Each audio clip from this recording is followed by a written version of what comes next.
来看屏东市的广东路是熊熊破一坑，有到1公尺遐尼长，害一只大货车经过时，这链仔煞卡掉咧。公所表示讲，有可能是这地下暗坑的管线有破去，前一阵仔搁落大雨，才会互地基流失了了。也伫咧高雄嘛是共款有出现这车路破坑的情形，市府是表示讲要引进雷达定期来做道路检修。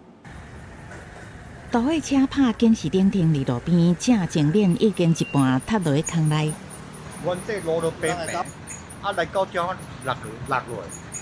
我掉的，当做破链，我落来看，天坑。车未叮当，只好请吊车来救援。初2早起，屏东市广东路这个路段出现1公尺长的大坑，地输货车正前链卡伫坑内，无法度叮当，好在无人受伤。广东路的侧沟，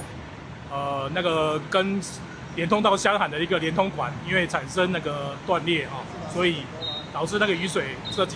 前几天雨水冲刷之后，让路面掏空。专家讲，淡仔路大港车来回一直到南面会歹去，搁拄着落大雨，都可能水会渗入去，冲蚀变一大坑，车搁来回一直到都会毁损塌去。高雄市进前原来有类似的状况，市政府讲淡仔路下口真侪管线，地下水位原来会有起落，较会造成管线连接的所在走线闭去。以高雄来讲，管线凸起造成地基冲蚀变一大坑是主要原因。除了定期派员检视，嘛都入探地雷达强化巡检。好大雨或台风之后，它可能2、3天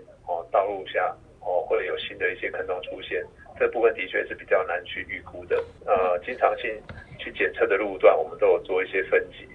并且去做追踪。 市政府表示，机器当破土、暗坑破坑、水管脱落这个坑旁问题，等改善状况了后，再搁抠图铺路，会当减少车路真侪坑窟的情形。目前已经修好304位可能变大坑的地下坑洞，因过主要锁定伫管线流过路段，未来原来会伫落雨了后出现坑洞较侪路段，来做巡检的热点。记者采访报道。